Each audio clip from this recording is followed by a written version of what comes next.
Yeah, so the G4D Tour is basically the world's best disability golfers competing on a massive scale.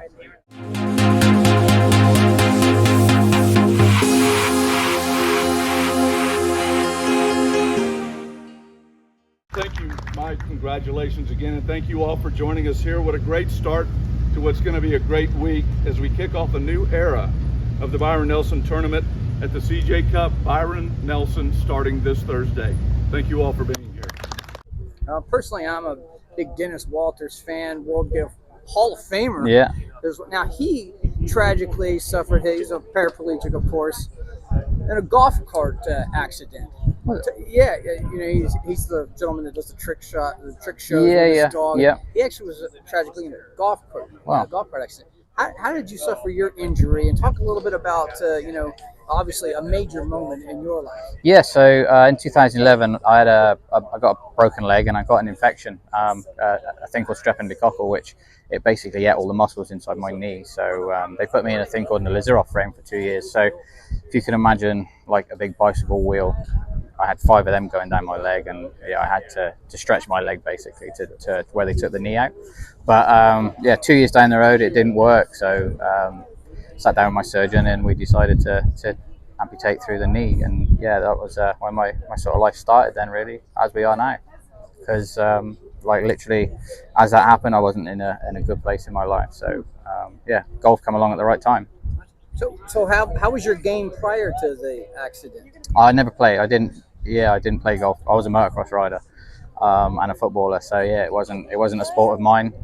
So I took it out for rehab when I lost my leg, and through a charity called the On-Course Foundation, which is a US and Great Britain based charity that helps wounded, injured and sick servicemen rehabilitate through golf. So yeah, that's how I got into it. It's my understanding the golf course played about 6,600 yards. Yeah, probably a bit more with the wind and there was no roll, so yeah, it was. Yeah, so it's a 36 hole event. Yep. And then you got around the final score.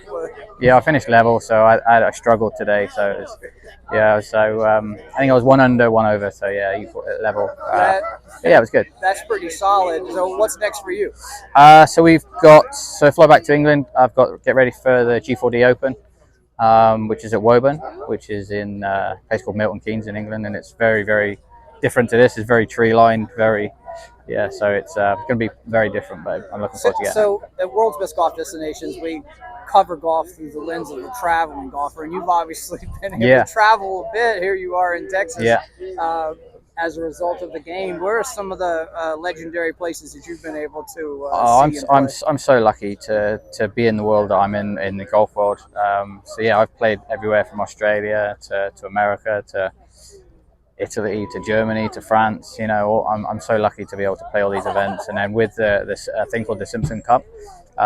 So this year what it is 13 injured servicemen from America versus 13 injured servicemen and women from England. So we're at Shinnecock Hills this year. So it's some pretty special places. We're at Baltusrol 2 years ago, Lytham St Anne's last year. Like Royal St George's, St Andrews, and some great courses. It sounds like golf's been a pretty good vehicle for you. It changed my life, and now to win this, to make a bit of history is pretty special.